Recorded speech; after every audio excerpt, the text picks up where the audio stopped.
शरद पवार हे राष्ट्रवादी काँग्रेसचे वयोवृद्ध पुढारी आहेत. त्यांना मला फार महत्त्व द्यायचं नाही. गुणरत्न सदावर्ते यांचं वक्तव्य. हु इज जरांगे? जरांगे दादा झालेत का? याआधी सुद्धा जरांगे यांनी मुंबईत येऊन धुडगूस घातला. मुंबईला वेटीस धरू तेव्हा हा डॉक्टर गुणरत्न सदावर्तेच होता. वेशीमध्ये कायद्याचं उल्लंघन करू येत नाही हे जरांगे यांनी कायद्यातून शिकलंय. गुणरत्न सदावर्तेंच्या याचिकेवरच 149 ची नोटीस निघाली. जरांगे यांनी नैराश्यामध्ये शरद पवार जसे फुगवतात तसे फुगू नये. तसं फुगू नये. सही नाही तर आरक्षण नाही आणि सलाईन लागली तर उपोषण नाही. काल राज्यपालांना विनंती केली होती, सरकारने जे विधेयक पाठवलं होतं त्यावर स्वाक्षरी करू नये. नैसर्गिक न्यायाचा निपटारा झालेला नाही. ज्या पद्धतीनं सर्वेक्षण झालं ते संविधान संमत नाही. ही कारणं राज्यपालांना देण्यात आलेली आहेत. नैसर्गिक न्यायाचा निपटारा झालेला नाही. ज्या पद्धतीनं सर्वेक्षण झालं ते संविधान संमत नाही. ही कारणे राज्यपालांना सांगण्यात आली होती. शरद पवार राजकारण करतात. शरद पवार जरांगे यांना फुगवण्याचं काम करतात. शरद पवार हे राष्ट्रवादी काँग्रेसचे वयोवृद्ध पुढारी आहेत. त्यांना मला फार महत्त्व द्यायचं नाही. 2014 व 2019चं आरक्षण आम्ही टिकू दिलं नाही. सरकारने जे बिल पास करून कायद्यासाठी पाठवलंय त्याच्यावर सन्माननीय राज्यपाल महोदयांनी स्वाक्षरी करू नये आणि ती न करण्यामागची आम्ही कारणं त्यांना अशी सांगितली होती की नैसर्गिक न्यायाचा निपटारा झालेला नाही आहे. आम्ही जे आक्षेप नोंदवला आहे की हे ज्या प्रकारे सर्वेक्षण झालं, ज्या प्रकारे सर्वेक्षणासोबत इतर काही ज्या गोष्टी घडल्या की म्हणजे चुकीच्या पद्धतीने ज्या प्रोसिजर नाही फॉलो करता आणि त्या आधारावर कायदा होत असेल तर ते म्हणजे संविधान संमत नाही आहे आणि त्यासोबतच माननीय सर्वोच्च न्यायालयाच्या अनेक जे अथॉरिटीज आहेत त्याचा अवमान करतात आणि आमचं जोपर्यंत ऐकलं जात नाही तोपर्यंत नोटिफिकेशन साईन होऊ नये. आणि आत्ता ह्या क्षणापर्यंत तरी मला माझ्याकडे जी माहिती आहे त्याप्रमाणे आणखीन नोटिफिकेशन सही झालेलं नाही.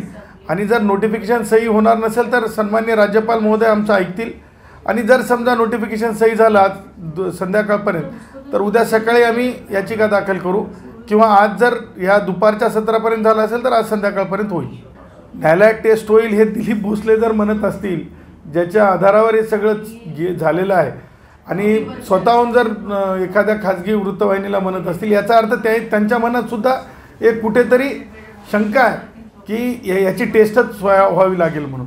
आणि दुसरी गोष्ट, ज्या समितीमध्ये दिलीप भोसले अध्यक्ष आहेत, सन्माननीय निवृत्त न्यायमूर्ती, ते आज काय म्हणालेत म्हणजे जे वृत्तवाहिनीमध्ये आलं त्याच्यात ते म्हणत आहेत की ह्या म्हणजे टेस्टच्या संदर्भाने त्यांना वारंवार विचारण्यात आले सामाजिक मागास कसं. त्यांच्याकडे उत्तरच नव्हते. ते अनुत्तरित आहेत. ते आर्थिक मागासलेपणच दाखवायच्या भानगडीत आहेत. ते म्हणजे ज्या पॅरामीटर्स लागू होत नाहीत याचा अर्थ की सामाजिक मागास नसलेला माझा मराठा भाऊ, आमचा मराठा समाज, आमच्या मराठा समाजाला सामाजिक मागास विनाकारण कोणी ठरवू नये. ते सुद्धा एका प्रकारच्या स्वाभिमान हनन आहे ना. म्हणजे माझा भाऊ जर सामाजिक मागास नसेल तर तू मागास आहेस म्हणणं हे सुद्धा माझ्या मराठा भावाचा, माझ्या मराठा समाजाचा अपमान करणं आहे. आणि म्हणून आम्हाला असं वाटतं आहे की म्हणजे शरद पवार काय म्हणतात ते राजकारण करतात. ते त्यांचं म्हणजे जरांगेंना किती फुगवायचं हे शरद पवारचं काम आहे. शरद पवार काय म्हणतात, माझ्या दृष्टीनं राष्ट्रवादी काँग्रेसचे वयोवृद्ध पुढारी मला फारसं त्यांना महत्त्व द्यावं वाटत नाही कारण ते काय संविधान विशेषज्ञ नाही आहेत. आणि त्यांच्या काळांमध्ये पृथ्वीराज चव्हाण आणि ते होते त्यावेळेसचं आरक्षण तरी कुठं आम्ही टिकू दिलं. आम्हीच होतो ना 2014मध्ये सुद्धा, 2019मध्ये आम्हीच होतो, आजसुद्धा आम्हीच आहोत. त्यामुळे शरद पवारांवर फार गांभीर्याने घेण्याची गरज नाही आहे. मुद्दा जो आहे संविधानाचा आहे. मुद्दा हा भावनिक नाही आहे. मुद्दा संविधानाचा आहे आणि मुद्दा संविधानाचा असल्यामुळं आम्ही जे सांगत आहोत त्या धर्तीवर ते आरक्षण टिकणार नाही आहे. आणि त्यापुढं जाऊन मला म्हणायचं आहे की चुकीचे अट्टहास करू नये, मराठा भावांना चुकीच्या मार्गाने जरांगेनं नेऊ नये आणि जरांगेंनी आता फ्रस्ट्रेशनमध्ये नैराश्यपोटी आता भानगडी थांबवाव्यात.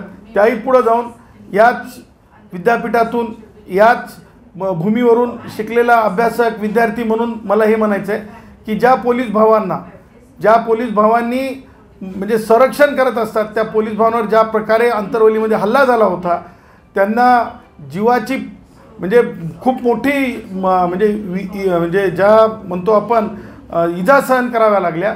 त्या भावांना सरकारने महाराष्ट्र शासनाने राष्ट्रपती पदकासाठी प्रेसिडेंट मेडलसाठी त्यांची शिफारस व्हावी, त्यांना प्रेसिडेंट मेडल मिळालं पाहिजे. आणि त्यापुढं जाऊन मला एक म्हणायचं आहे, एक चुकीचा पायंडा पडला चालला आहे.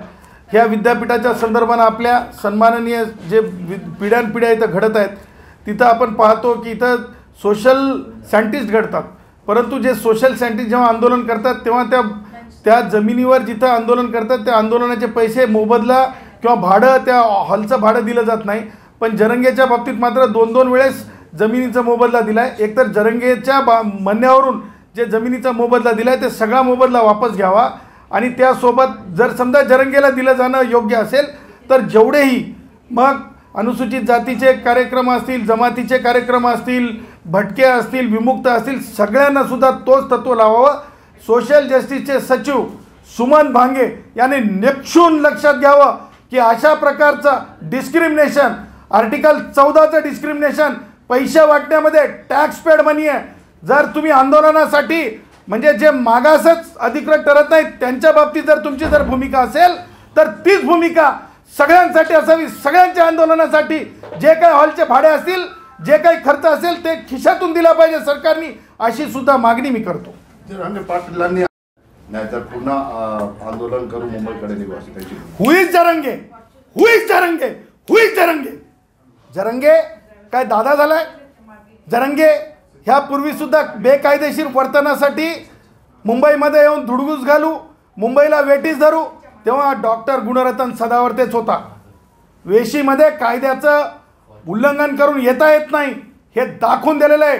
शिकलेलं आहे जरंगेने कायद्यातून. 149 जी नोटीस निघाली ती गुणरत्न सदावर्तेच्या याचिकेवर आणि गुणरत्न सदावर्तेला सुद्धा ती माहिती देण्यात आली पोलीस विभागामार्फत. त्यामुळं जरंगेनी स्वतःच्या फ्रस्ट्रेशनमध्ये, नैराश्यामुळे शरद पवारांसारखे फुगवतात असं फुगू नये आणि मराठा भावांनी सुद्धा त्यांच्या नादी लागू नये हे मला डंके की चोट पे सांगायचं. पण राज्यपालां आरक्षणच नाही, सही नाही तर आरक्षण नाही, सलाईन लागली तर उपोषण नाही, सही नाही तर आरक्षण नाही, सलाईन लागली तर उपोषण नाही. अहो टर्मिनल जे याच घाटीमध्ये शिकलेलं आहे पत्रकार साहेब. आणि आज येण्याचं महत्त्वाचं औचित्य असं आहे की ह्या शहरामध्ये मोठ्या प्रमाणात विकास होत आहे आणि खास करून कलेक्टर ऑफिसची बिल्डिंग जी बांधली जात आहे त्याची जी म्हणजे त्या जी टेंडर प्रोसेस आहे त्या टेंडर प्रोसेसलाच एकच नाही तर एक स्कॅम्प स्वरूप PWDमध्ये चालू आहे.